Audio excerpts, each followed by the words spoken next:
I guess I should have put it on the little tripod first. Alrighty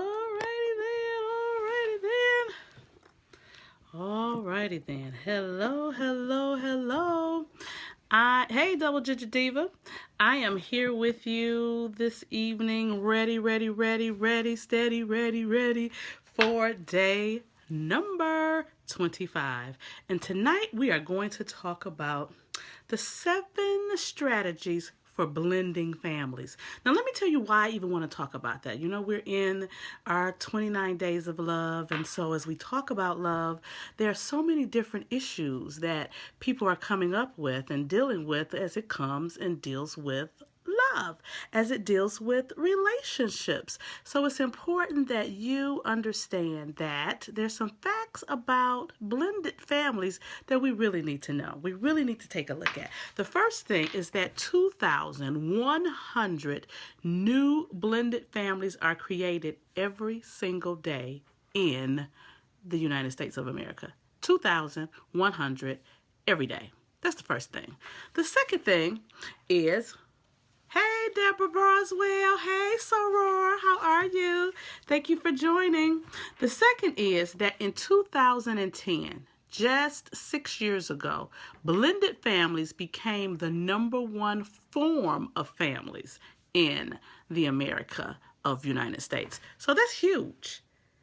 2010. So we're 6 years into this being the predominant type of families that we have. That is the #1 type of families that we're dealing with right now, is the blended family. The other fact is that 82% of blended families, the parents say that they really don't know where to go to get help with blended family issues, as well as 70% of pastors report of not knowing what to do when you're dealing with specific issues that affect blended families. So I wanted to talk about some things. If you're in a blended family situation, if you are a blended grandparent, if you are a step grandparent, if you're a step sibling, if you're a step child, if you're a step parent, I mean, it's huge how many people are involved in this step world. I don't even like the word step, actually. However, we're talking about blended families. Hey, Exquisite Looks, thank you for joining.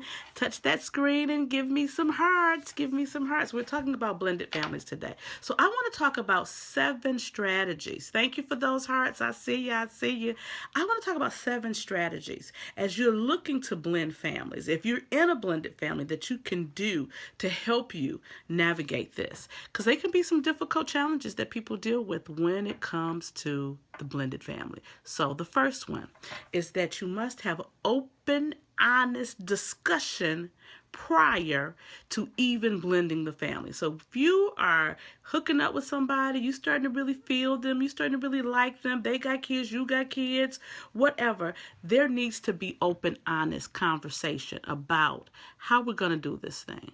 What's going to work for me? What's not going to work for me? What I want, what you want, how do your other parent deal with parenting? We need to have those discussions up front. Put them on the table so that they can be looked at and decided upon and really talked about.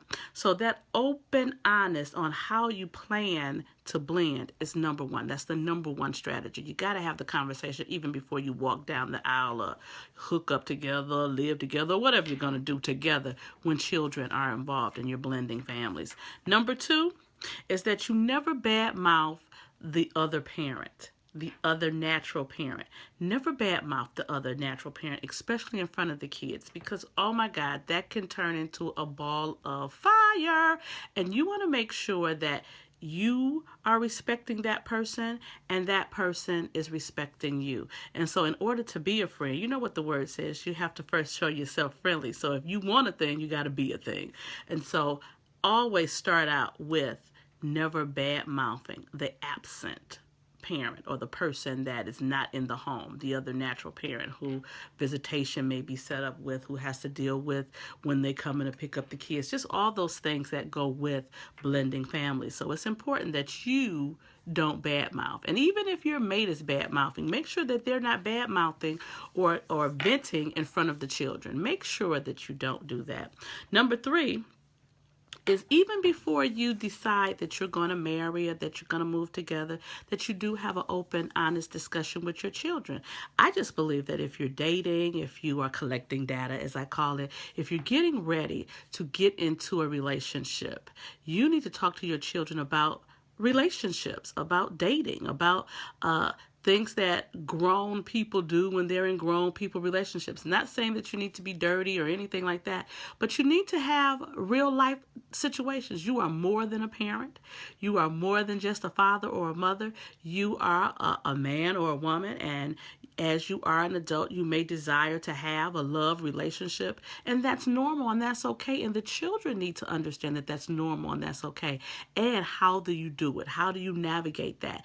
And so that the kids don't have these unrealistic expectations that, oh, you got to be with my mom or my daddy, or since you're not with my mom or my dad, you can't be with nobody. That's unrealistic. And so you need to make sure you have those conversations so that they are aware and they're open to it. I must be honest. I am a single mother, and my son and I have a very open conversations about me dating, about me seeing people and things of that nature, and how I feel about it and how he feels about it. We talk about it.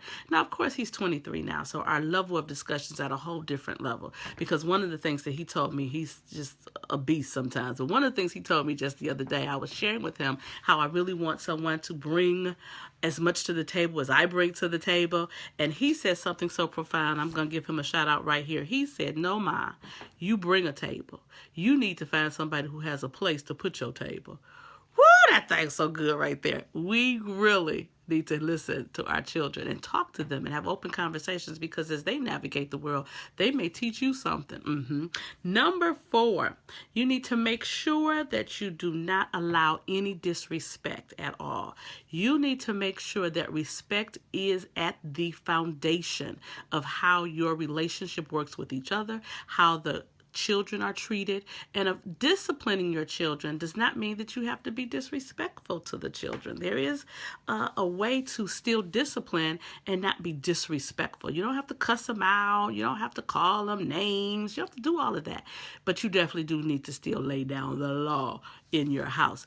But there needs to be respect. So you should never allow the children to disrespect the step-parent, and do not allow the step-parent to disrespect the child. And so you need to have those discussions about what you consider as disrespectful, and don't be overboard, because I know some mothers, and I can just have to speak for single mothers.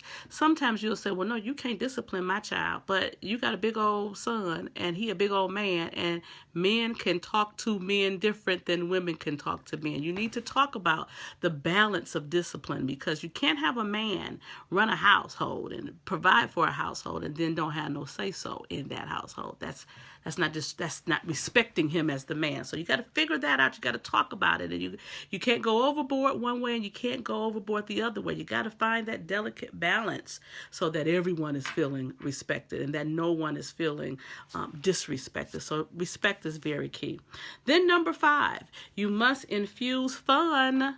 Fun is necessary in our relationships. So yes, as a couple, you still need to have your own private time, your own private date night, your own private get it in time. You gotta have it. You just gotta have it. But then also, just like you have regular date night or alone time as the couple, you need to have regular scheduled family fun time. You need to play games together, whether it's board games or whether it's going out to the movies together, but something that is fun. And then maybe one of the ways that you can infuse those children and their ideas is have one weekend that one child gets to pick what the activity is, and everybody go and do what that child likes, and then the next time we all go to do what another child likes, so that everybody gets a fair shake. Everyone feels valued for what their passions and desires and enjoyments are, and then you can use that as a way to just kind of fuse together as a family. having some fun together. Then number 6 is that you have to have a discipline plan. You must plan what you're going to do about the discipline. You must plan what you're going to do about parenting. You must plan how your household is going to run. And you can't be so consumed with how the other parent in another household is running their house. As long as it's not abusive and things of that nature, you got to let them do their house. You control your house. You control what's going on in your house, and have a discipline plan. If there are things that you know that you don't want your children, there needs to be consequences set out ahead of time. So plan it, especially when you're blending families, because you don't want kids, like say you have a husband and he has children and they come over for the weekend. You don't want to have your children who stay there every day feel like when they come, they get to do anything, and your children are always doing the chores. You gotta find a way to bridge and have discipline. Everybody gets disciplined up in here. So that's just what we do. We have discipline, and we have order, and we have rules. So you need to have that. And then the very last thing is to make sure that you expect challenges, because it's going to be difficult. Relationships are work. Also, make sure that you're being realistic. Do not have unrealistic expectations. And then also be patient. Be patient with your mate, be patient with the children, and be patient with yourself. So these are the 7 strategies for blending families, because it's the number 1 type of families that we have. So whether you're a grand step parent, whether you're a grand sibling, step sibling, whether you're a step parent or a stepchild, look at these 7, listen to these 7, and really ask yourself, am I open and honest having discussions before we got there? And if you're in the midst now and you didn't do it now. Start having the discussions now. Never badmouth the parent that's not in the home, the other natural parent.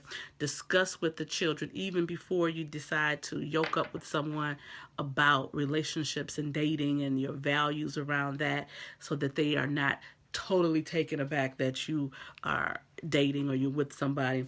Make sure that you do not allow any disrespect for the other parent and for the children. And then infuse fun. Got to have that date night for yourself, but then family fun night as well. Create a discipline plan. Then expect challenges. Be realistic. And then be patient with yourself. And so that is our night of 29 days of love. We are almost down to the wire. We're almost at the end. Thank you so much for joining me. Please tell others that we'll be here again tomorrow night, 11 p.m., same time, same program. I love you, beloved, and you have a wonderful, wonderful night.